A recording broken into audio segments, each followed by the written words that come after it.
அன்பு, அறிவு, ஒழுக்கம், கருணை. இந்த 4 பண்புகளும் யாரிடத்தில் இருக்குதோ அவன் தான் மனுஷன். மனித வடிவத்தில் இருக்கிற விலங்கு. இந்த 4 திருவள்ளுவர் 4 அதிகாரம் போட்டிருக்கிறார். அதுல இருக்கிற தர்மங்களை நாம கிடைச்சோம்னா நாம கரையாடிடலாம். இந்த மாதிரி பக்தி உங்ககிட்ட இருந்தா இறைவனை நினைச்ச நேரத்தில் கூப்பிடலாமே. உன்னை கொன்ற மாதிரி எனக்கு ஒரு தேடி வச்சு கொண்டு கேட்கலாம். அதனால மங்களாருக்கு ஜோதிடம் முரண்பாடு. அருட்பெரும் ஜோதி அருட்பெரும் ஜோதி தனிப்பெரும் கருணை அருட்பெரும் ஜோதி எழுவகை பிறவிகளும் எப்பிறவியை செய்யினும் எய்திடுக இருமையிலும் இன்பமெய்தினும் எய்துக வடுவகை துன்பமே வந்திடினும் வருக மிகு வாழ்வு வரினும் வருக வறுமை வரினும் வருக மதிவரினும் வருக அபமதி வரினும் வருக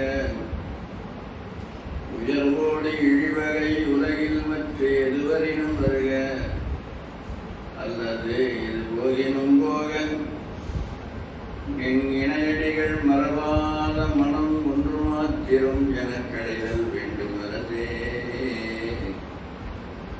கழிவகை பவரோகம் நீக்கும் நல் அருளென்னும் கரிமருந்துறவனிலே கனக அம்பரநாதா கருணையங்கடபோதா கமலஞ்சிதபாதனே.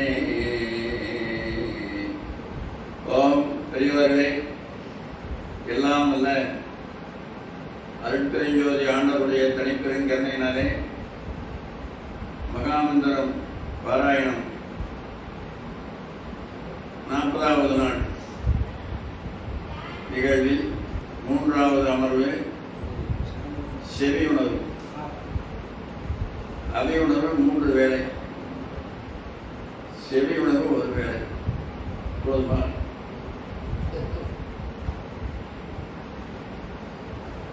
அதை திருவள்ளுவர் செவிக்கு உணவில்லாத போது கொஞ்சமா சாப்பாடு வைத்து கொஞ்சமா கொடு. ஹவுஸ்ஃபுல் பண்ணக்கூடாது. சினிமா பண்டிகையில் ஹவுஸ்ஃபுல் பண்ணலாம். ஹவுஸ்ஃபுல் மட்டும் 6 கூட போக முடியாது. அதுபோல வயிறு ஹவுஸ்ஃபுல் ஆகிட்டா இந்த வழியை கூட போகாது. கொஞ்சம் இடம் வச்சுக்கணும். சிறிதைங்கிறாரு. அது வயிறுன்னு ஏன் சொன்னார்னா இழிவு தோன்றான்னு திருவள்ளுவர் பரிந்துரை உரையுது. அதோட இழிவை தெரிவிக்கிறதுக்காக வயிறு என்ன.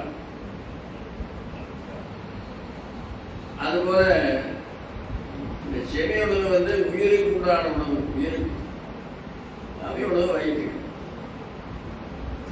மகாத்மா காந்தி கிட்ட போய் மனிதன் யார் ஆசிரமத்தில் சாந்தி நிகேதனத்தில் தங்கியிருக்கிற போது ஒருத்தர் போய் கேட்கிறார், மனிதன் யார்? எங்களை கேட்டது உடனே பதில் சொல்லி. என்ன பதில் சொல்லணும்னா, நீங்கள் மனுஷன், நான் மனுஷன், இது 2 சந்தேகம் அப்படின்னு சொல்லியிருக்கலாம். மனித உருவத்தில் இருக்கிற எல்லாரும் மனுஷன் தானே அப்படின்னு சொல்லிட வேண்டியதானே. சொல்லிக்க. அவர் என்ன சொன்னாரு? அன்பு, அறிவு, ஒழுக்கம், கருணை. இந்த 4 பண்புகளும் யாரிடத்தில் இருக்குதோ அவன் தான் மனுஷன். அப்புறம் மற்றவங்க எல்லாம் மனித வடிவத்தில் இருக்கிற விலங்கு. விலங்கோடு மக்கள் அணையர். திருவள்ளுவர் சொல்றாரு. மனித வடிவத்தில் இருக்கிற விலங்கு தான். அன்பு, அறிவு, ஒழுக்கம், கருணை. இந்த 4 சொன்னவர் இதை கூட இன்னொரு இந்த 4க்கு 4 அடைமொழி போட்டிருக்கிறார். நல்ல அன்பு, நல்லறிவு, நல்லொழுக்கம், நற்கருணை. இந்த 4 பண்புகளை யாரிடத்தில் இருக்கிறதோ அவன் தான் மனுஷன். வள்ளலார் சொல்றாரு, அன்பை பற்றியும் அறிவை பற்றியும் ஒழுக்கத்தை பற்றியும் கருணை பற்றி நிறைய எழுதியிருக்காரு. ஆனா இந்த நாளும் ஒரே பாடல வரலாறு சொல்லிக்கிறார். அப்ப ரெண்டு பெரியவர்கள் ஒத்துட்டே இருக்கிறாங்க. அன்பெரும் பிடியோடு அகப்படும் மலையே அன்புக்கு தனியாக செய்கிறார். அப்புறம் ஒழுக்கத்துக்கு தான் செய்வாங்க, ஒழுக்கம் நிறைய செய்கிறார், கருணைக்கு நிறைய எழுதுகிறார்.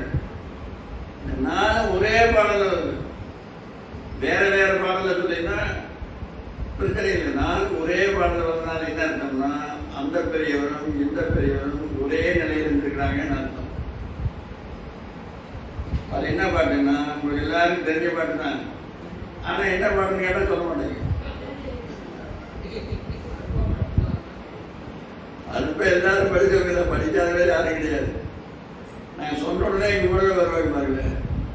சச்சவைக்குரியாதம்மொடுங்கூடி தனித்த பேரன்பும் மெய் அறிவும் நச்சவைக்குரிய ஒழுக்கமும் அழியா நல்லமை வாழ்க்கையும் பெற்றே சிற்றவை நடமும் கொற்றவை நடமும் தினந்தோறும் பாடி நின்றாடி தெற்றவை உலகத்தை உயிர்க்கலாம் இன்பம் செய்வது நிச்சயந்தாய். இதுதான் கருணை. சமமாக தான் இருக்கிறாங்க. இந்த நாளுக்கே திருவள்ளுவர் 4 அதிகாரம் போட்டிருக்கிறார். அன்புடைமை, அறிவுடைமை, ஒழுக்கமுடைமை. கருணைக்கு ஒரு அதிகாரம் போட்டிருக்கு. அது எது? அருளுடைமை. அதுல கருணைக்கு கருணை. கருணைய ஒரு மனுஷங்கிட்ட கருணை இருக்குதா இல்லையான்னு பார்க்கறது கண்ணுல நின்று தெரியுங்க. அதனாலதான் கருணை ஊர் முகங்கள் ஆரம்பம் பாடினாங்க பெருமானே.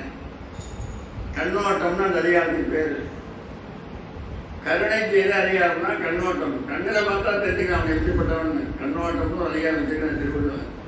அதில் பார்த்தா தெரியும். கருணை ஊர் முகங்கள் 6 கரங்கள் 12 கொண்டே எப்படி பார்த்தாங்கல்ல. அதனால கருணைக்கு திருவள்ளுவர் 4க்கு 4 அதிகாரம் போட்டார். திருவள்ளுவர் எத்தனையோ 2000 வருஷத்துக்கு முன்ன இருந்தவர். இப்ப நம்ம கண்காலம் வாழ்ந்தவர் இவர் 2 பேர் பெரிய மகான்கள் 2 பேர். காந்தி நேரில் பார்த்தவங்க இன்னும் பல பேர் இருந்து கொண்டிருக்கிறாங்க. ஐயா பார்த்தாங்க என்ன தெரியல. நீங்க பாத்தீங்களா? காந்தி நேரில் பார்த்தீங்களா? நேரில் பார்த்தோம். இங்கே எங்களுக்கு அந்த பாக்கியம் கிடைக்கல. நாங்கள் பிறந்ததே அடிமை இந்தியாவில் பிறந்தோம். சுதந்திர இந்தியாவில் பிறக்கல. காந்தி கிராமம் ஏற்பட்டது அப்படி நின்றுதுனால தான். காந்தி கிராமம் ஏரியா இருக்கேன். அது திண்டுக்கலுக்கு போய் மதுரைக்கு போகும்போது அம்பாத்தூர் ஸ்டேஷனில் வண்டியை சிக்னலில் அந்த காலத்தில் வந்து கை ஏற்றுவாங்க வண்டி போகிறதுக்கு. அதை கட் பண்ணி விட்டாங்க. அதனால் அப்படியே நின்றுக்குச்சு. அந்த நேரம் பலாயிரக்கணக்கான மக்கள் வந்து அரைக்கு ஒரேமான ஆடையாக இருக்கிறாங்க. அதை பார்த்து தான் மகாத்மா காந்தி அன்றைக்கு இரவு நடைமுறை பாவனை உடைகளை மாற்றிக்கொண்ட இடம். நின்று அந்த ட்ரெயின் நின்று போன இடத்துல தான் இப்போ பெரிய பிரம்மாண்டமான காந்தி கிராம பல்கலைக்கழகம் ஏற்படுத்தப்பட்டிருக்கிறது. அதில் காந்தி பார்த்தவர்களை இந்த கூட்டத்திலேயே ஒருத்தருக்கிறார். அவருடைய காலத்தில் வாழ்ந்தவை இன்னும் நம்ம நாட்டில் பல பேர் வாழ்ந்துருக்கிறாங்க. வள்ளலாரை பார்த்தவை யாரும் இருக்க மாட்டாங்க. காந்தி பார்த்து இருக்கிறாங்க. காந்தியுடைய வாரிசு என்ன இருக்கிறாங்க, வள்ளலாருடைய வாரிசு என்ன இருக்கிறாங்க. 2 பேருக்கு வாரிசு இருக்கு. காந்தியுடைய வாரிசு ஒருத்தர் பிரபுதாஸ் காந்தின்னு அவர் பேர். பிரபுதாஸ் காந்தி அவர் டாக்டர், அமெரிக்காவில் இருந்தார். அப்புறம் வயசாகி போச்சு. இனிமேல் நாம் மரணம் அடையிறது நம்ம நாட்டில் போய் நம்ம உடம்பு, நம்ம நாடு இந்திய மண்ணில் நம்ம உடம்பு அடக்க மாட்டு அமெரிக்காவில் சாப்பிடுற அப்படிக்கு வந்துட்டாங்க. 2 பேர் கணவன் மனைவி 2 பேர் வந்துட்டாங்க. வந்தால் காந்திக்கு வீடு இல்லை. அவங்களுக்கே ஒரு வீடு தட்டாங்க, போய் தங்குவாங்க. இந்த நாட்டுக்கே சுதந்திரம் வாங்கி கொடுத்த ஒரு மகானுக்கு தங்கறதுக்கு வீடு இல்லைங்க.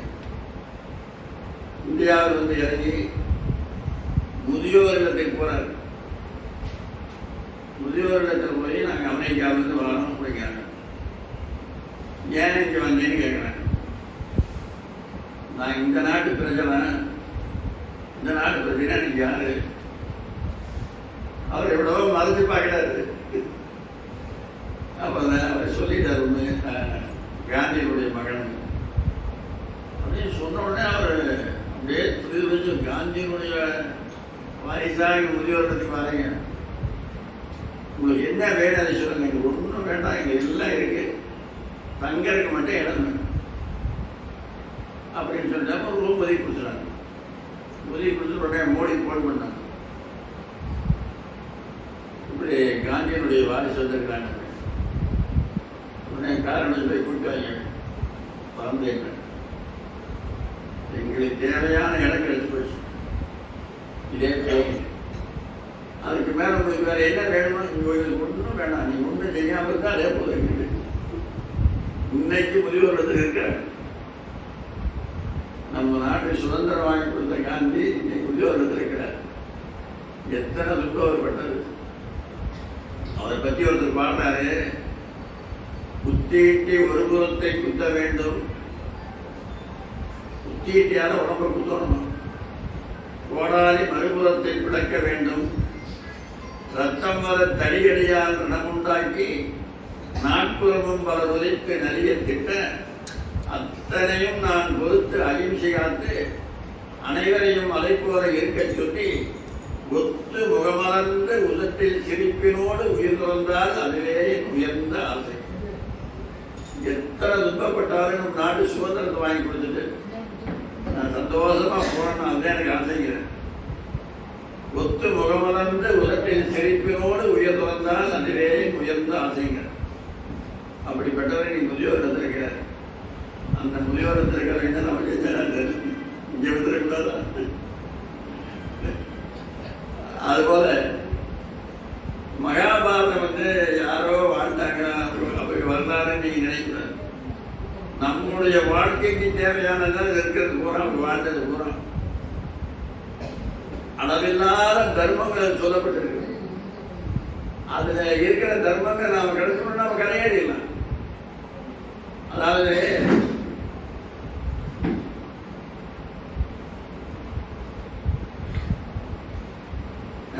தருமன், பீமன், நகுலன், சகாதேவன் 5 பேர் உட்காந்து ஒரு நாள் சாப்பிட்றாங்க.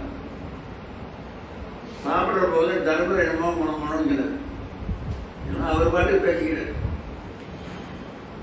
பக்கத்தில் இருக்கிற பீமனுக்கு கொஞ்சம் காதல் கேட்டுது, ஏன்னா நான் முனமுனன்னு சொல்றீங்க, செவ்வாய்க்கு சொன்ன மாதிரி அப்படின்னு கேட்டேன். அதை ஏன் பேசுறேன், என்னன்னு சொல்லுங்க.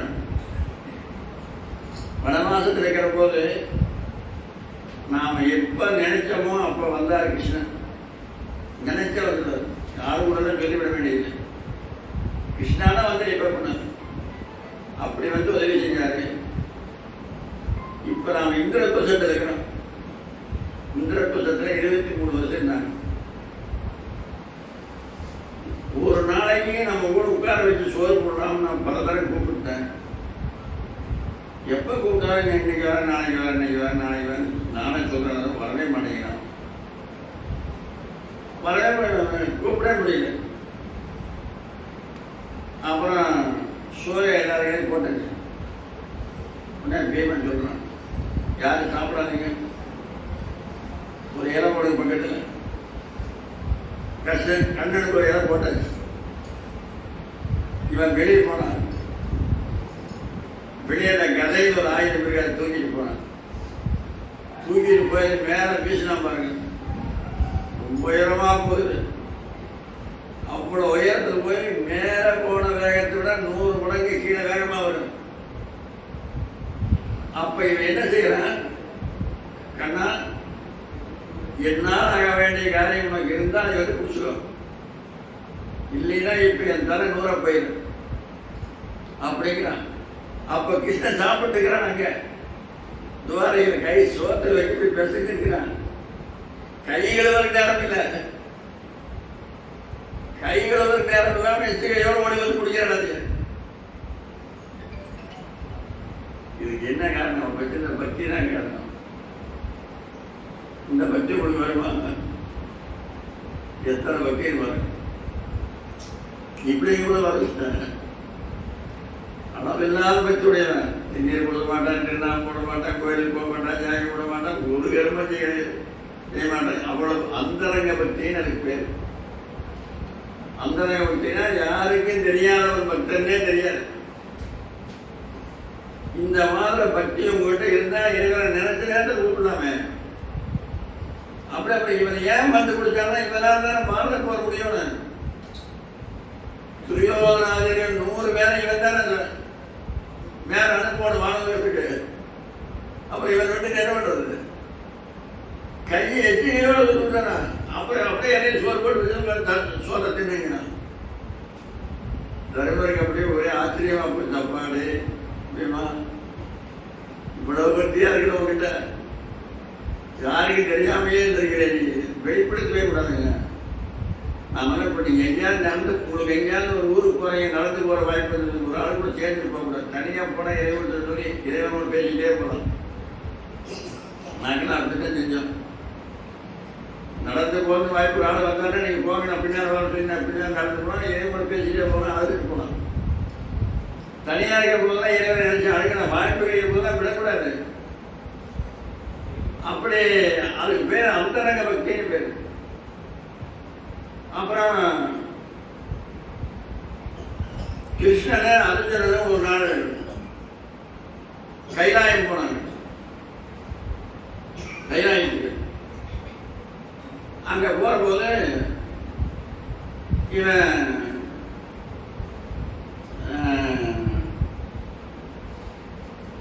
அங்க போனா பூ அவங்க ஆளாது என்னென்ன பூஜை பண்ணாங்களோ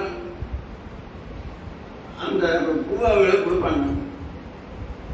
அர்ஜுனன் போகும்போது என்ன நினைச்சு போறாங்கன்னா, இன்னைக்கு நம்ம பூஜை பண்ணலையே, இன்னைக்கு பூஜை பண்ணாம கிருஷ்ணன் கூட வந்தா பூஜை நின்று போச்சு அப்படின்னு நினைச்சிட்டு போறோம். அங்க போன உடனே ஒரு இத்தனை பூ பணம் கொடுத்தாங்க. நாங்க நீங்க அங்க போட்டீங்கன்னா பூ அதெல்லாம் இங்க வந்துருக்குது, இங்க பூ போட்டோம்னா நாங்க போயிருங்க. ஆனா நீங்க இறைவன் சிவார் போடணும் சொல்லி போடணும். அட்ரஸ் எல்லாம் தபார் போட்டா போய்க்காது. ஒரு பூ போட்டாலும் அட்ரஸ் எழுதி போட்டுருக்கலாம். ராமலிங்கம் அங்க போயிருக்கலாம். அங்க போனா இவருக்கு ஒருத்தர் பூ கொடுத்தாங்க. அப்போ ஒரு 10 பேர் பெரிய பைவான்கள், பெரிய பெரிய கூடை. அந்த கூடையில பூவை சுமந்து கொண்டாந்து ஒரு இடத்துல குட்டிட்டே இருக்கிறாங்க. அப்படி போனோம், என்னப்பா என்ன பூ கூட கொண்டாங்க. நிறைய பேசுறேன், நீங்க முன்னாடி வேலை பார்த்து போங்க. இல்லை என்ன காரணம், யாரு என்னன்னு கேட்க முடியும். பூனோத்தில் வந்து நிற்கிறான். அவன் பூஜை பண்ற பூ எங்களால் ஒரு நாளெல்லாம் சிவக்க முடியல. காலையில் 6 மணிலேருந்து மாலை 6 மணி வரைக்கும் எங்கள் தலையெல்லாம் தொட்டையை குடிச்சவங்க கொண்டாட ஒருத்தங்களால் பூவை சுமக்க முடியலைங்க. அப்படி ஒரு ஆளாகிறான். ஆமாப்பா, இப்போ எனக்கு கொடுத்தீங்களே, நீங்க பிறந்ததுலேருந்து பூஜை பண்ண போகுது. நான் பிறந்ததுலேருந்து பூஜை பண்ணது எவ்வளவு தானே. அவன் தினா திறம்பு போகட்டா. ஆமாங்க, திறம்பா எப்படி பறிக்கிறக்கே நேரம். அதே திறம்பு எப்படி பறிக்கிறான், அவன் எப்படி பண்ணுறான், அவன் எங்கே இருக்கிறான், நான் பூர்வத்தை போய் பார்க்கணும் அப்படிங்கிறான். அவன் யாரை பார்க்கணும் அப்படின்னு கேட்கிறான். இப்படியே பண்ணுங்கிறான். அதான் எங்க அண்ணன் கூடவே நான் இருந்திருக்கிறேன். அவன் பண்ற பூஜை எனக்கு தெரியாம போச்சு. பார்த்தியா, அவன் எப்படி பூஜை பண்ணான்னு கேட்குறீங்க. நந்தவனத்துக்கு போவா, எங்க நந்தவனத்துக்கு பார்த்து வச்சிருவான். அங்க போய் குடிச்சிட்டு நந்தவனத்தில் நீளமா கீழே விழுவான். கீழே விழுந்து அற்புதம் சொல்லி, ஆண்டவே இந்த நந்தவனத்தில் இருக்கிற பூ பூரா உனக்கு அற்புதமாக அப்படின்ட்டு பூரா அங்க போயிட்டு எத்தனை நந்தவனம் அந்த நந்தவனத்தை போய் வந்து கூட சொல்லிடுறது. அப்புறம் அங்கே போய் போட்டா வைக்க முடியாது. பாருங்க அவருடைய பக்தி. இதெல்லாம் எனக்கு கதையாது, நடந்துருங்க வாழ்க்கையில் நீங்கள கடைப்பிடிக்க வேண்டிய செய்தி. எத்தனை பூ போட்டாலும் புண்ணியம் செய்வாருக்கு பூ உண்டு நீர் உண்டு, அண்ணல் அதை கண்டு அருள் செய்யாதீங்க எப்படி திருமந்திரம் சொல்லுது. புண்ணியம் செய்வாருக்கு இப்போ திருவானைக்கோவில் யானையும் சிறந்தையும் பூஜை பண்ணுச்சு. உப்பும் நீரும் போட்டு யார் பூஜை பண்ணாங்களோ அதுக்கு புத்தி கிடைச்சது. 500 பக்கர் போட்டது அதுக்கு பிறகு கிடைச்சது. பூவும் நீரும் போட்டோம்னா அவங்களுக்கு பிறகு கிடையாது. பூவோட விண்ணோடு நீர் சுமக்கும் நின் அடியார் இடர்களைவாய் நெடுங்கடமையவேன்னு பாடுறாரு. திருஞான சம்பந்தர் திருமலை காட்டு திருநெடுங்காலத்தில் திருநெடுங்கடவுன்னு திருச்சிராப்பள்ளி கிடைக்கும்.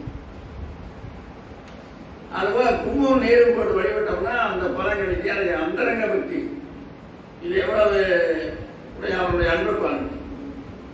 இதெல்லாம் நம்ம வாழ்க்கையை கடைப்பிடிக்க வேண்டியது. வாழ்க்கை காட்டிக்கிறாங்க இப்படியெல்லாம் இறப்பாங்க, இப்படியெல்லாம் இருந்தால் அவங்களுக்கு வாழ்க்கை நல்லது கிடைக்கும் அப்படின்னு சொல்லி. அப்புறம் இன்னொன்று பாருங்க, பாரத போர் நடக்கிறது முடிவாகி போச்சு. பாரதத்தில் போர் செய்ய போறாங்க முடிவு பண்ணிட்டாங்க. அதில் ஒரு பலியிடணும், பலி. அதுக்கு நாடு பார்த்து நாடு குறிச்சு கொடுக்கணும். அது எந்த நாடு குறிச்சு யார் கொடுக்குறாங்களோ அந்த நாடு அவங்களுக்கு வெற்றி கிடைக்கும். அதுக்கு பிறகு ஒருத்தன் போய் கேட்கறான். யார் கேட்டாங்க இல்லைங்களா? துரியோதனம் போய் கேட்கணும். யார்கிட்ட? சகாதேவன் கிட்ட. சகாதேவா, பாரத் போர் வர முடிவு பண்ணிட்டாங்க, உன்னை கொள்றமான எனக்கு ஒரு தேடி வச்சு கொண்டு கேட்கணும். எந்த சோதனையா இருந்தாலும் கொடுப்பா. இல்லைங்களா? கற்பனை வழிபாடுல இப்படி எங்கேயாவது ஒரு ஜோதியார் இருப்பாரா? நாங்க உங்க தலை வெட்டுற மாதிரி ஒரு நாள் கொடுத்து கொடுக்குற என்ன ஜோதியார் கொடுப்பா? கேள்வி வச்சு கொடுத்துருவோம். இந்த நாளில் ஆரம்பிச்சுன்னா உனக்கு நாடா வெற்றி போட்டான் என்ன பண்ணுவான்? அப்ப பாருங்க ஜோதிடர்கள் எப்படி இருக்காங்க. இந்த காலத்துல தான் ஜோதிடர் இருக்கிறாங்க. ஒரு அண்ணன் போய் ஜோதிடம் கேட்டான், உன் தம்பி இருக்கிற வரைக்கும் உனக்கு கல்யாணம் நடக்காதுன்னா. உடனே வீட்டுக்கு வந்து அறுவாடு எடுத்துட்டு போடணும், அவனை பெட்டர். இந்த ஜோசிகாரனை வெட்டி போனோம் கேட்டான். வாய்ப்புடுகன் மாந்தேகன் வெண்புடுகன் ஜோதிடனாம் ஜோதிடன் என்பவனோ தங்கமே அவன் சுத்தப்படுகனடி ஞான தங்கமே. ஜோதிடன் சுத்தப்படுவா வடலாருக்கு ஜோதிடத்துக்கு சம்பந்தம் இருக்குதா? 100% இருக்கு. 100% வடலாருக்கு ஜோதிடம் சம்பந்தம். அப்படி யாராவது வள்ளலார் கும்பிட்டு ஜாதகம் பார்க்காம நாள் பார்க்காம காரியங்களை ஆரம்பிச்சிடாதீங்க. வள்ளலார் ஜோதியம் பார்க்குறீங்கன்னா அப்படியே பூசத்தில் வைக்கிறார். பூசம் பண்ண பூச நட்சத்திரத்தை ஏக வைக்கிறாரு. ஏதோ ஒரு நாளில் தேதி வச்சு போக வேண்டியதானே? தை மாதம் 1ஆம் தேதி, தை மாதம் 3ஆம் தேதி வைக்கிறது. ஏன் பூசம் வைக்கிறாரு? அவர் ஆரம்பிச்சுக்கிற தர்மசாலை ஆரம்பிச்சனாலே, ஞானசூரிய கண்டரை ஆரம்பிச்சனாலே எல்லாம் திறப்படாச்சு. எல்லாமே நல்ல நாடு. ஒரு நாள் கூட மோசமே கிடையாது. அப்பேற்பட்ட நாடு பார்த்து ஆரம்பிச்சுக்கிறாங்க. அதனால வள்ளலாருக்கு ஜோதிடம் உடன்பாடு. வள்ளலார் கும்பிடுறாங்க, நான் ஜாதகம் பாட்டு மாட்டேன், அது பாட்டு அப்படியே சொல்லக்கூடாது. அதனால அந்த ஜோதிடம் சொன்னான்னு அவன் அறுவான் சொல்லி போய் தம்பிய அவன் எப்படி ஓடி தப்பிச்சிட்டான். ஜோசிக்காரன் சொன்ன இப்படியா ஜோசிக்காருங்கிறது. உடனே அப்புறம் அவன் நாலு குறிச்சு கொடுத்துட்டான். உண்மையாக சொல்லி கொடுத்துட்டான். அவனுக்கு அவன் சகாதம் கடவுளையே கட்டினவன். அவன் பாரத போர் வராமக்கிறதுக்கு என்ன பண்ணான்? அவன்கிட்ட போய் கேட்டான். பாராள கர்ணனையும் வழி சொல்றான் பாருங்க. பாரத போர் வராமல் இருக்கணும்னா கர்ணனுக்கு முடிச்சு விட்டுரும். துரியோதன கிட்ட போய் கர்ணன் பஞ்சபாண்டவர் சேர வேண்டிய நாட்டை பூரா கர்ணனுக்கு கொடுத்துரு அப்படின்னு சொன்னா, பஞ்சபாண்டவர் சேர வேண்டிய நாட்டை கொடுக்க மாட்டான். அவன் நாட்டை சேர்த்து இவன் நாட்டை சேர்த்து கொடுத்துருவான். கர்ணன் மேல அர்த்த அன்புள்ளவன். பாராள கர்ணனையும் பார்த்தனை முன் கொன்று அர்ஜுன கொண்டோம். ஏன்னா அவன் கொல்லன்னு சபதம் பண்ணிட்டு இருக்கிறான். பாதக கர்ணனை போரில் முடிப்பேன், அந்த பாதக கர்ணனை போரில் முடிப்பேன் அப்படின்னு அவன் சபதம் பண்ணிக்கிறான். அதான் அவனை கொண்டுறோம். பாராள கர்ணனையும் பார்த்தனை முன் கொன்று அனங்கின் காரால் குடல் கடைந்து திரௌபதி மொட்டை அடிக்கணும். அப்புறம் விமலை கையில் விலங்கு விடணும். சரி, ரொம்ப நல்லது. கர்ணன் முடிச்சு விட்டுறேன், அர்ஜுனை கொண்டு போடுறேன், திரௌபதிக்கு மொட்டை அடித்துறேன், விலங்கு போட்டுடலாம். இங்கெல்லாம் இந்த 4 வேலையும் நான் செஞ்சிடறேன். நின்னையும் யான் கட்டுவனேன் வாராமல் காக்கலாம் மாவாலும். உன்னை பிடிச்சி கையில் கட்டி வைக்கணும். இந்த வேலை வந்தால் பாரதப்போர் வராது. சரி, இது நாளை நான் செஞ்சிடறேன். இந்த ஒரு வேலை யாரை செய்யறேன்? நான் செய்யறேன் அப்படின்னா கட்டுவாங்களாம்னா இந்த அவன் தான் மாயவராத்திர 16,000 கிருஷ்ணனா மாறிக்கிறானுங்க.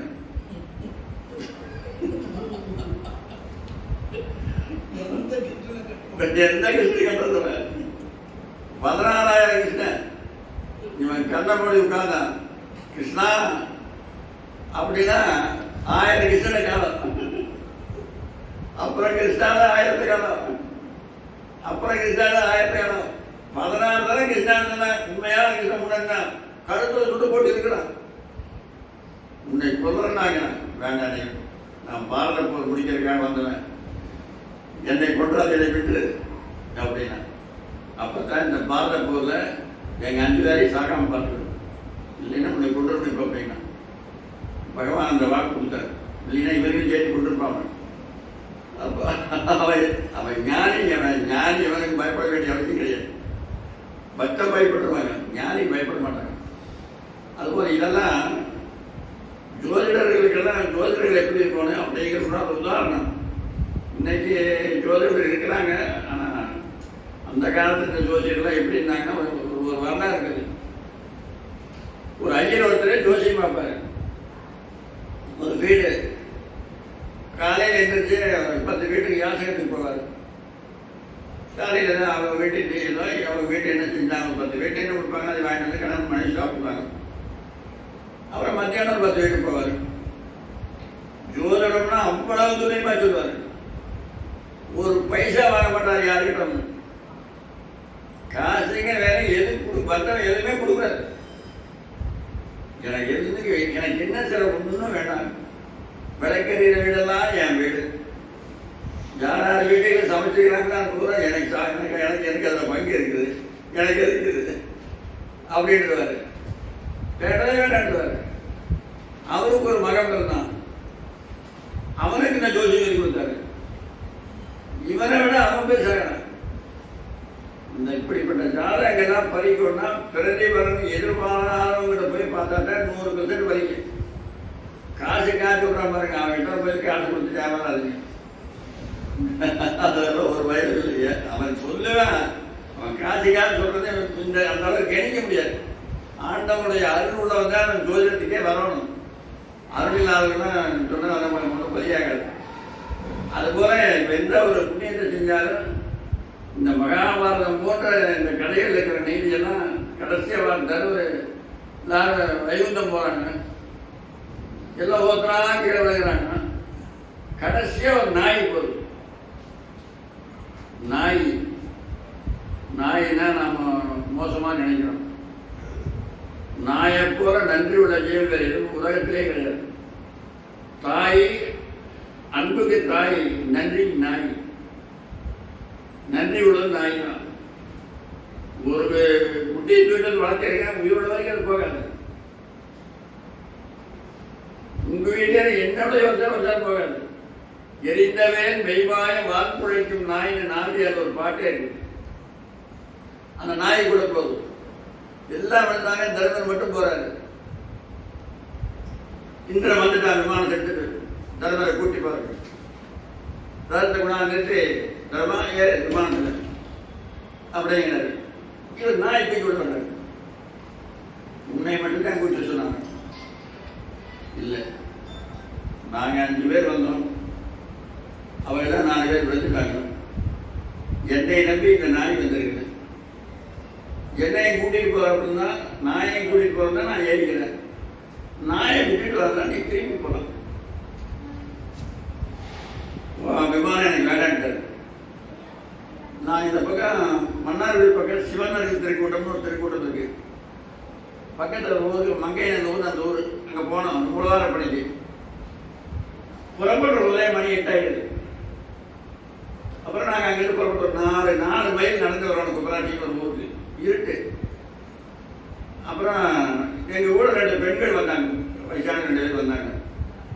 நடக்கக்கூடியவங்களா, ஒன்றும் வயசு நடக்க முடியாத நிலையில் வந்தாங்க. அப்புறம் ஒருத்தர் அங்கே யாரோ 2 மணி நேரம் கொண்டு விட்டுட்டு எங்களை கூட்டிகிட்டு போய் பைக்கில் வந்தார். சாமி ஏறுங்கன்னாரு.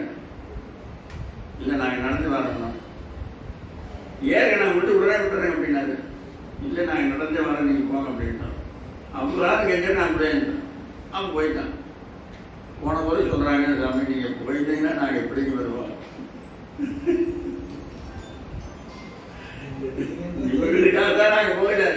2 பெண்கள் நம்மளை நம்பி வராங்க. இவங்களை விட்டுட்டு போனா அவங்க என்ன நினைப்பாங்க? சாமியார் பார்த்தியா, பைக் எடுத்துட்டு போயிட்டு பார்த்தியா, நம்மளை போய் விட்டுட்டு அவங்க போன வரைக்கும் சொல்றாங்க. அவங்க போன வரைக்கும் சொல்றாங்க, நீங்க விட்டுட்டு போயிட்டீங்க, நீங்க அவ்வளவு கஷ்டம் தான். அப்போதான் சமயம் திருவாரூர் ஆலயத்துக்கு போனோம். 4 பேர் போனோம். நாங்கள் போகும்போது சன்னிதானம் வெளியே வருது. ஒரு கும்பாபிஷேகம், மயிலாடுதுறை கும்பாபிஷேகத்துக்கு போகிறாங்க. சன்னிதானத்தை பார்த்துட்டு அப்புறம் நாங்கள் 4 பேர் கும்பாபிஷேகத்துக்கு போகிறாங்க தான் வந்தோம். அப்புறம் இதுக்கு முன்னே இருந்த 23ஆம் சன்னிதானம், அவங்க பேர் எங்கள் பேர் ஒரே பேர் தான். அப்புறம் கார் வந்தது, சுவாமி ஏறுங்க அப்படிங்க சன்னிதானம், உங்களுக்கு மட்டும் இடம் இருக்குது ஏறிங்க அப்படின்னாங்க. இல்லைங்க நீங்கள் போக நான் பின்னால் வந்துடணும். 2 3 தான் சொல்கிறேன், ஏறி இல்லை நீங்கள் போக நான் வந்துடுறேன். அப்புறம் அவங்க போயிட்டாங்க. அப்போ கூட வந்தாலும் சொல்கிறாங்க, நல்ல வேலைங்க சன்னிதானத்துக்கு கூட உட்கார்ந்து போகிற வாய்ப்பையும் நாங்கள் எடுத்துட்டு வேண்டாம். கூட வந்தவங்க தான் பெருசு, அதான் பெருசு. அவர் எப்போ வேண்டாம் பார்த்துக்கலாம். அதுபோல தர்மராஜா நாயத்தை கூட வர்றாரு.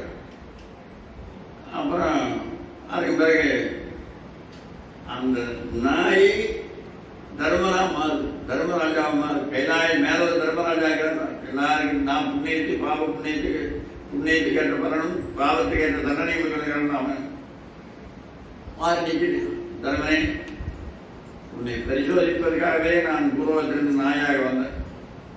ஒரு நாய்க்காக சொர்க்கத்தையே வேண்டாம் கிடையாது. கேவலத்தில் நாய்க்காக சொர்க்கத்தை வேண்டாங்கிறது எவ்வளவு பெரிய சொர்க்கம். இந்திரனுடைய விமானம் தான் வருது, இந்திர விமானம் வேண்டாம் நாய்க்காக அப்படின்னு அவர் சொன்னார். அப்படி நாம் அங்கே கூட்டிகிட்டு போயிட்டோம். அங்கே கூட்டிகிட்டு போனால் அப்படியே மாற்றணியான செடும் பசும்பொன்னால செஞ்ச நவரத்தன மாளிகை. அதில் எல்லாருக்கும் மேலே துரியோதனன் உட்காந்து அவனுடைய தம்பிமார்கள்லாம் இப்படி முடிமயமாக இருந்தது. அது மாதிரி ஒரு உலகத்துக்கு பார்த்ததே இல்லை. அப்படி வேண்டது எங்கே இதெல்லாம் என்ன அப்படிங்கிறாங்க. இதாப்பா சொர்க்கமா இதுன்னு அவனும் கண்டுக்கிறான். ஆமா அவன்கிட்ட சொர்க்கமலை கொடுத்துருக்குது, இங்கேதான் வந்திருக்கான். எனக்காக உயிர் விட்டவங்க என் உடன்பிறந்தவர்கள் எங்கேன்னு கேட்கிறார். ஆனால் உனக்காக உயிராக எங்கேருந்து போறான், நீ சொர்க்கத்திலே உனக்கு எதுக்கு அந்த வேலையெல்லாம் இல்லை. எனக்காக உயிர் விட்டவர்களும் எனக்காக வாழ்ந்தவர்கள் எங்க இருக்கிறாங்க கேட்கிறான். ஏன் இங்கே என்ன உனக்கு என்ன 18 குரோனை சாகருக்கு இவெல்லாம் தான் செத்துது, அரச வம்சமே இவெல்லாம் தான் அழிஞ்சது, இவன் சொர்க்கத்துக்கிறானா அவங்கள்ட்ட நான் கூறணுமா? எனக்காக உயிர் விட்டவங்க எங்க இருந்தா அங்க கூட என்னை விடு அப்படின்னாங்க. அங்க போனாங்க. அங்க போகும்போதே வெப்பம் தரிக்கு நரகம் வரும். வெப்பம் தரிக்குது, நரகம்னா தெரியும். நரகம்னு மலம் மலம் தான் கிடைக்காங்க பூரா. மலநாத்தம் தான் கக்கூசுமார் லெட்டின் செப்டிக் டேங்க் தான் நாடு பூரா. அந்த நாத்தம் எழுது, புழு நெறியுது, பாம்பு நெறியுது, ஒரே அம்சமா இருக்குது. என்ன இவ்வளவு கஷ்டமா இருக்குது, என்ன எங்க உடன்பிறந்தவர்கள் எங்கேன்னு கேட்குறாங்க. அப்புறம் அங்கிருந்து ஒரு சில சத்தம் கேட்குது. சத்தம் கேட்டா ஏதோ நமக்கு தெரிஞ்ச சத்தமா, பீமன் சத்தம் கேட்குது, அர்ஜுன் சத்தம் கேட்குது, அப்படிங்கிற உருவம் தெரியல. எனக்காக எங்க உடன்பிறந்தவங்க வெளில எங்கே வேலைக்கு நரகத்தில் தான் அண்டிருக்காங்க. அப்புறம் அவங்க சொல்றாங்க, ஐயா பெரியவரே நீங்க வந்ததுனால எங்களுக்கு கொஞ்சம் நல்ல மூச்சு, நல்ல காற்று வருது, உடனே போயிடாதீங்க, இங்க இருக்க நான் கொஞ்ச நாள் சுவாசிச்சுக்க, நல்ல காற்று நீட்டே கொஞ்சம் வீசிட்டு எங்களுக்கு இந்த நாட்டத்தில் தான் கிடந்தாங்க, இங்க இருக்க அப்படிங்கிறாங்க. அப்ப ஏப்பா இங்க இருக்கிறதே அங்க போறேன், எனக்கா உயிர் விட்டவங்க நரகலோகமா இருந்தாலும் அதுதான் எனக்கு சொர்க்கம். 18 குருவோட சேர சாகருக்கு எவன் காரணமா இருந்தாலும் அது சொர்க்கமா இருந்தாலும் அதுதான் நரகம். பூனை இருக்குல்ல, பூனை போய் இந்த எலி இருக்கிற எலி, அந்த எலி போய் எலி பூனை வாய் உனக்கு எப்படி இருக்குது, அதை எவ்வளவு நரகமாக வேணும். பூனை சீக்கிரம் கொண்டாடுங்க இல்லையா, குடிச்சிட்டு வந்து சித்திரவதை பண்ணி விட்டு கொஞ்சம் நல்லதுதான் புடிச்சோடு கிடைக்கிறீங்க. ஓட விட்டு அப்படியே ஒரு மணி நேரம் சித்திரவதை பண்ணிட்டா போகுது. அதை விட நரகமே வேற எது கிடையாது அப்படிங்க. அது குட்டி போய் கேட்டு பாருங்க, என் பூனை குட்டி உமா வாய் எப்படி, ஐயோ அதை விட சொர்க்கம் வேணும் இருக்கிறதுக்காக இருக்குமா. பூனையை தூக்கிட்டு போன வாயும் வரலா, எலியை குடிச்சிட்டு போன வாயும் வரல. ஒரு பொண்ணுக்கு நரகமா இருக்குது, ஒன்று சொர்க்கமா இருக்கு. அப்ப இறைவன் எப்படி வீரர்களை படைச்சுக்கிறான்னு பாருங்க. அன்புள்ள இடத்துல சொர்க்கமா இருக்கு, அதே பதில் அதே வாய் தானே. குட்டிமா 7 இடத்துல மாத்திக்கலாமா, எவரெல்லாம் தூக்கி போயிடுவாங்க. பூனை 7 இடம் தான், 7 இடம் ஓட்ட அன்னைக்குள்ளாரே 4 இடத்த மாற்றி அவ்வளவு பாதை விட்டு பேர் அவ்வளவு பாதம். அது போல அந்த பூனைக்கு அந்த ஒரே வாய் நிறைவான சொர்க்கமா இருக்குது. உடனே அப்புறம் கூட்டிட்டு போனாலே கேட்குறாங்க, எனக்காக உயிர் விட்டவங்க, எனக்காக வாழ்ந்தவங்க, எனக்காக கஷ்டப்பட்டவங்க இந்த நரகத்தில் இருந்தால் நான் இதுலேயே நிரந்தரமா இதுலேயே இருந்துக்குவேன், எப்போன்னு தருவது. உடனே சொர்க்கம் நரகமாக மாறுது, நரகம் சொர்க்கமாக மாறுது. உன்னை பரிசோதிக்கிறதுக்காகத்தான் இந்த வேலை செஞ்சாங்க. கடைசி நேரத்தில் சொர்க்கம் இன்பமா இருக்கிற இடத்துல நீ இருந்துருவோன்னு நினைச்சான், நீ இருக்கல. அப்ப தர்மத்தை பாதுகாக்கிறது அவ்வளவு கஷ்டங்க. தர்மம் செய்யறது யாரு வேணா செய்யலாங்க, தர்மம் செய்யறது யாரு வேணா செய்யலாம். தர்மமா வாழ்றது கஷ்டம். தர்மமா நீங்க வாழ்வத தர்மமே செய்ய வேண்டாங்கிற வந்தவனே திருவள்ளுவனே வேண்டாங்கிறான். பொய்யாமை ஆற்றின் அறம் பிற செய்யாமை நன்று. நீ பொய் மட்டும் பேசாம ஒரு தடவை செய்ய வேண்டாங்கிறான். ஒரு ஊரை நாங்க இரவு 12 மணிக்கு பேசிட்டு இருந்தோம். ஒருத்தர் போனா 200 ரூபா கொடுத்தாரு. அவர் பேர் நாராயணன். அவரெல்லாம் மேல போயிட்டார், இப்ப இங்க இல்லை. அதான் பேர் தைரியமா சொன்னாங்க. ஊரு சுமண்டா இருக்கு. அவர் இந்த பணம் ஏத்துறீங்க, இப்பதான் வந்தது அப்படின்னாரு. இப்பதான் வந்துதான் அவர் வேதம் படிச்சுட்டு வர்றாரு. வேத பாராயணத்தில் வல்லவர்கள்.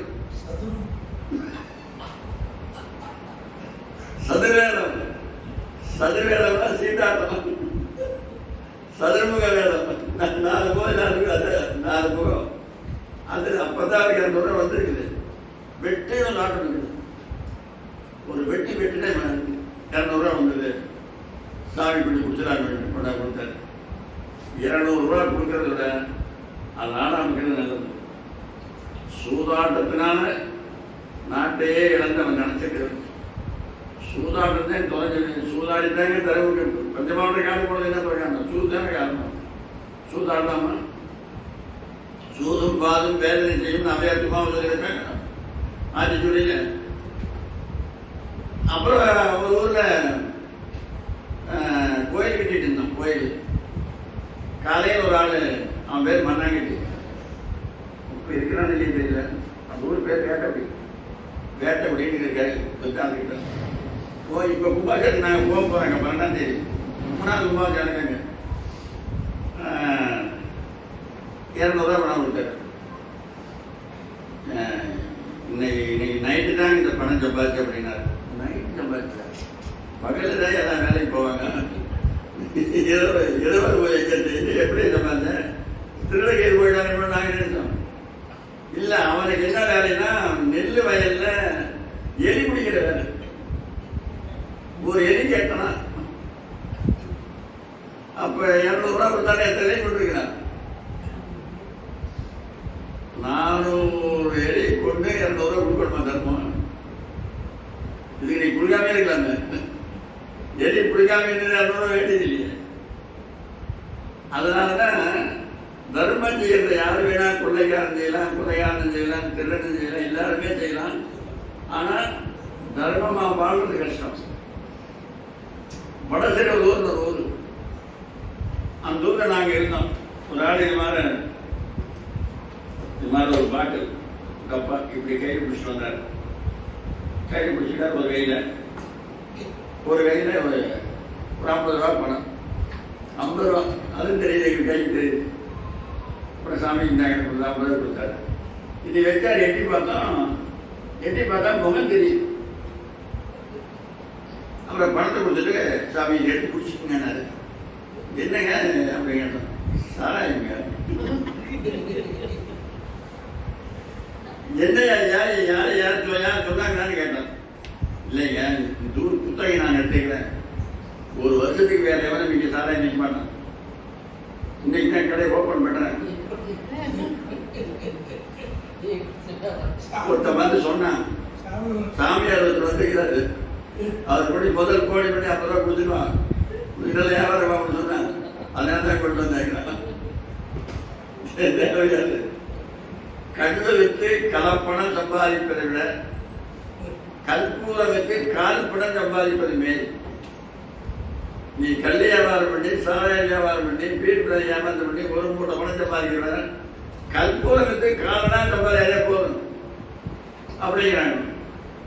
அதுபோல இந்த தர்மம் இப்படி நேரம் மாறி போயிடும். அதாவது ஒருத்தன் தர்மமே செஞ்சதில்லை. அவன் பேர் முட்கலன். முட்கலன். அவன் ஏட்ட பெருட்டி பார்த்தா எல்லாம் பாவம்னே வருது. உன்னக்காம் இதெல்லாம் ஒண்ணுமே இல்லையா, எதாவது பெருட்டி பார்த்தா அப்படிங்க. அப்புறம் ஒரு இடத்துல அவனால வளர்த்த முடியாம ஒரு பசுமாட்டை ஒருத்தனுக்கு போட்டு குடிச்சிட்டானுங்க. அந்த ஒண்ணுதான் சிந்திக்கிறாங்க அப்படின்னாங்க. அந்த பசுமாடு ஒரு தர்மம் என்ன தெரியுங்களா, நரகத்தையே சுகமா மாற்றும்.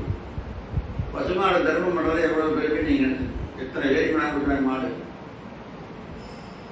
அதுபோல நமனும் முட்கலனும் பேச நரகில் நின்றார்கள் கேட்க நரகமே சொர்க்கமாகும் நாமங்கள் அப்படின்னு ஆழ்வார் பண்றார்.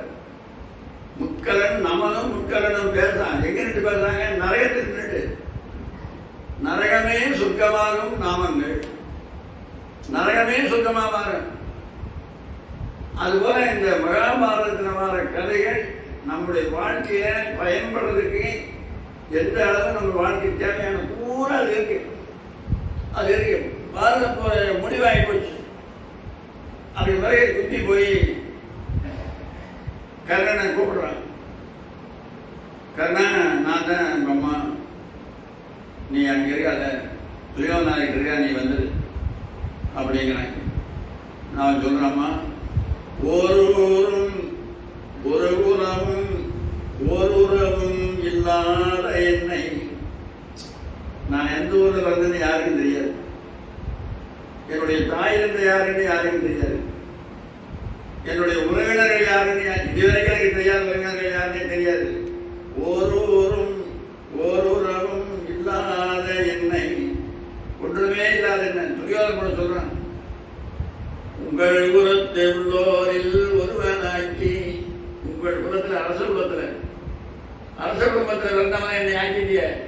உங்கள் குலத்தை உள்ளோரில் ஒருவனாக்கி தேரோரும் அவர் மனைக்கே வளர்ந்த என்னை, தேரோட்டியுடைய மகனாக நான் வளர்ந்தேன். என்னை அங்க நாட்டுக்கு அரசனாக்கிட்டிய. எவ்வளவு லவஞ்சிருக்கிறானு. தேரோரும் அவர் மனைக்கே வளர்ந்த என்னை செப்பொன் மணிமுடி சூட்டி எம்புராதி நீரோரும் குவிவார் வளரும் போற்ற நின்னேனும் மேம்பட வைத்தாய் எனக்கே என்று ஏரோரு தனிமொழியா என் உயிர் உணவிட்டான். இன்னும் இது ஒரு ரகசியம் இருக்கு. என்ன ரகசியம் தெரியுமா? கர்ணன் தர்மம் செஞ்சாருன்னா அந்த பணம் பூரா யாருக்கு? எழுதணும் சொத்துதான். எத்தனையோ பேர் இப்போ பணம் வச்சிருப்பாங்க, தர்மம் செய்ய வச்சிருப்பாங்க. அந்த விலை இல்லை. தர்மம் எல்லாரும் செய்ய முடியாதுங்க. வச்சிருப்பாங்க, நிறைய கோடிக்கணக்கில் வச்சிருப்பாங்க. என்ன பண்றது? பிரயோஜனம் இல்லாம அந்த வினை இருந்தா நீங்க தர்மம் செய்யணுங்கிற எண்ணம் இருந்தா பொருள் தானா அவங்கள தேடி வரும். இவன் கொடுக்கறதுக்காக வந்த, அதனால ஒரு நாடே வந்தது. கோடிக்கணக்கில் லட்சங்கள் இருந்தா அந்த நாட்டையே நீ வச்சுக்கோ, மாட்டுக்கு வாரி வழங்கு. இரவலருக்கு இல்லையலாது ஈயும் வள்ளல். யார் இந்த பிச்சை கேட்கிறாங்க? இந்திரன் வந்து கேட்கிறான். எவன் வந்து கேட்டாலும் அவன் இல்லைங்கிற வழக்கமே. காலையில் சூரிய வழிபாடு செய்வான். சூரிய வழிபாடு நீங்க யாரும் ஏறிக்கிறமா தெரியல. காலையில் சூரியன் நோய் வழிபாடு செய்யலாம். சூரிய வழிபாடு பேர் இருக்கு. அவன் செய்வான். ஏன்னா அவன் சூரியன் அவன் அப்பன், அவன் அப்பன் பார்த்து கும்பிடுவான். இரவலருக்கு இல்லையலாது ஈயும் வள்ளல். பொறிபுறன் அடக்கினேனுக்கு ஒரு பொருள் தர வேண்டும். பொறியும் பொருளை அடக்கணும். நான் எனக்கு பொருள் தர வேண்டும் கேட்கிறான். அதுக்கு அவன் சொல்றான்,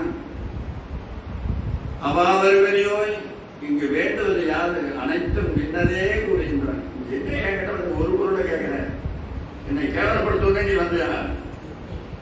இருக்கிறத பூரா முன்னதான், உனக்கு என்ன வேணுமோ அதை கேளு அப்படிங்கிறாங்க. இதோட இன்னொன்னு, இந்த மற்றவர்களை ஏமாற்ற வேணும்னு நீங்க யாராவது நினைச்சீங்கன்னா சாமியார் இருக்கணும். சாமியார் வேஷம், சாமியார் வேஷம் போட்டு சீக்கிரம் ஏமாத்தில அந்த மனுஷன். இப்போ அந்த கடைசி நாட்கள் மரணமடை போறான். அவனை கொல்ல முடியல. அர்ஜுனோட பானம்லாம் அவங்ககிட்ட போகுது. சூரியன் கொஞ்சம் தூரம் ஒரு பழைய வேலை தான் சூரியன் இருக்கு. சூரியன் மலையை கூட கருணை கொல்லணும். ஏன்னா உயிர் அங்கே போய் சேரணும். அத்தகற்கு 2 வெற்றிடையா போய் ஆதவன் தாய்தல் கண்டரடி. உடனே அவன் போறான். போகும்போது அவன் எப்படி போறான்? சாமியார் காசம் போட்டு போறான்.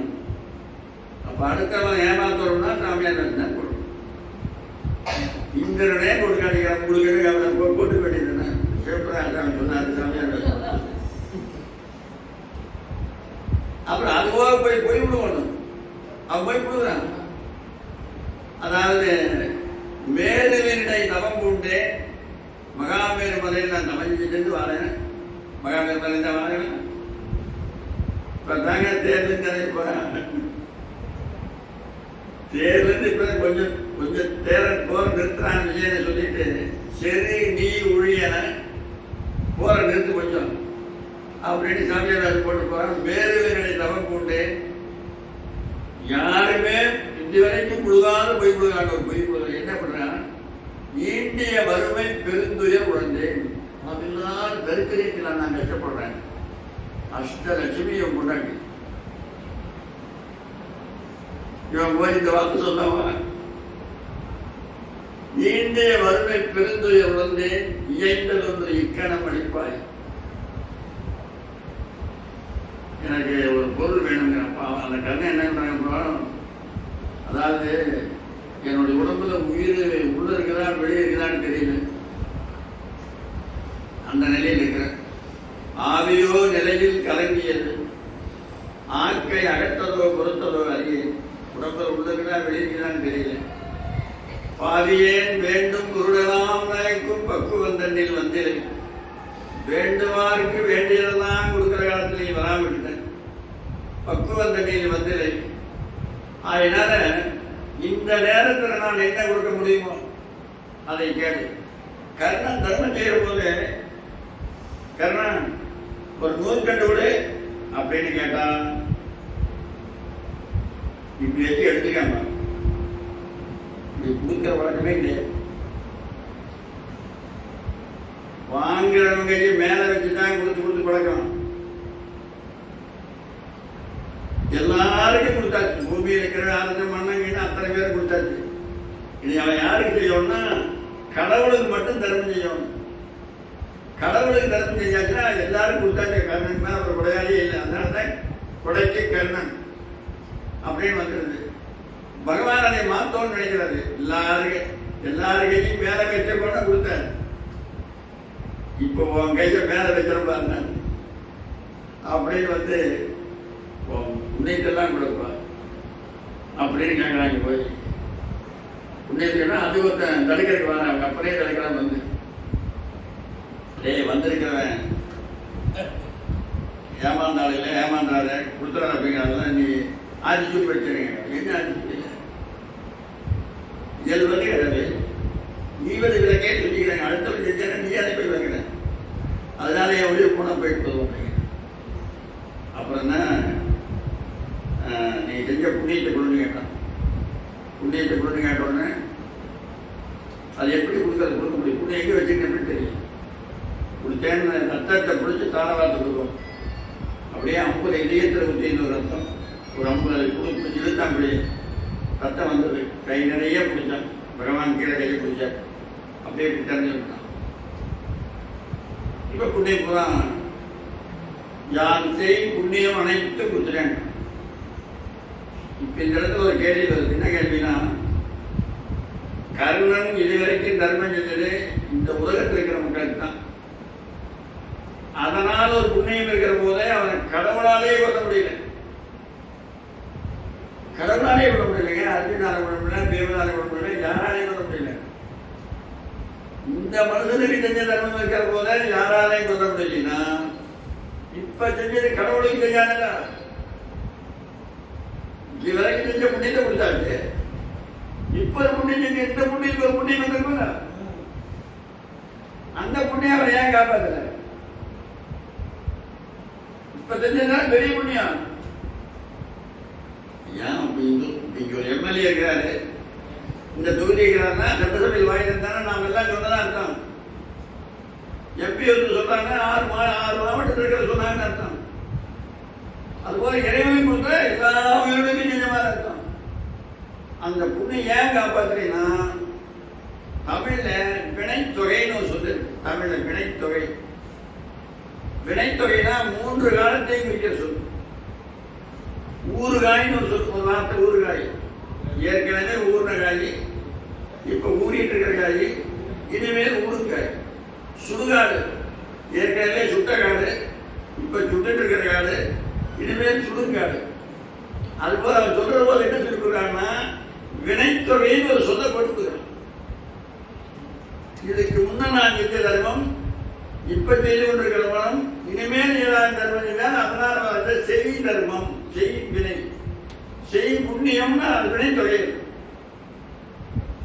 வாங்கிட்டான் வாங்கின புண்ணியத்தை கண்ணுக்கு தெரியுமான்னு நினைக்கிறாங்க என்ன அர்த்தம்னா தர்மங்கிற விளக்கையே அவங்ககிட்ட எரிஞ்சிட்டு இருந்தது தர்மங்கிற விளக்கு எரிஞ்சிட்டு இருக்கிற போதும் மரணம் அங்க போக முடியல மரணம் இருள் தானே மரணம் இருளுங்க அந்த கருமாதிக்கு ஒரு பத்திரிகை அடிக்கிறாங்க கருமாதிக்கு அந்த காட்டுக்குள்ள கருப்பா மைண்ட் அடைவாங்க என்ன மரணம் தடைக்கு அப்படி பார்த்தோன்னே தெரிஞ்சுக்கலாம் நீ சந்தோஷப்பட வேண்டிய நிகழ்ச்சியில் வரல இதுல நீ வருத்தப்பட வேண்டிய செய்தி வந்திருக்கிறீங்கிறதா அது அறிவிக்கிறது மரணம் இருள் தர்மம்ங்கிற விளக்கு எரிஞ்சு கொண்டிருக்க வரைக்கும் அவங்ககிட்ட நெருங்க முடியல இவன் போய் புண்ணியத்தை வாங்கினா அந்த விளக்கை அமைச்சான்னு அர்த்தம் தர்மம்ங்கிற சுடர் அடைஞ்சது போடு பார்த்தேன்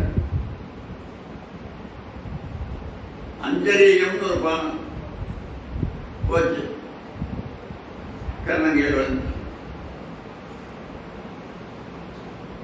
அங்க குந்திதேவிக்கு அசரீரி வாக்கு சூரிய மலையில கூட உன் மகன் போயிடுவான் ஓடு அப்படியே கோட்டு கட்டிட்டு ஓடிவான் தாய் குந்தியவள் நிலைகுடைய கோகோ என்று போர்க்களத்தில் கோடி வந்து தலைநாள் என்ற மைந்தன் மேல் வீழ்ந்து அழுதாள் தலைநாள் முதல் மகன் இல்லையா அப்படியே மலையை தூக்கி வச்சுட்டு அழுது கண்ணீரால கழுதுறான் அவன் கேட்ட வரணுது அங்க வந்து நான் கரும்புறேன் இது யாரு என் மகன் மகனா எத்தனை தவறு செஞ்சு பார்த்தியா நீ முதல்ல சொல்லிட்டீங்கன்னா நாங்க காட்டிலேயே திருப்பமே எங்க அண்ணனையே கொண்டுடுவேன் இப்படி உண்மையை ஒரு உண்மையை மறைச்சதுனால எவ்வளவு பெரிய ஜீவன் வருதுன்னு பாருங்க ஒரு உண்மையை மறைச்சது எத்தனை ஜீவன் செத்துது அன்னைக்கே சொல்லிடக்கூடாது அப்படின்னு அப்பதான் தர்மர் சாபம் விடுறாரு. இன்று முதல் பெண்களுடைய மனசுல ரகசியம் தங்காமல் போகிறது. இப்போ 16/6/2024 இங்க ஒரு விழா நடக்குது. இது யாரு கூட சொல்லி கூடாது. இங்க ஒரு மணி கூட சொல்லிட்ட போதும். அது திருக்கா இருக்காது.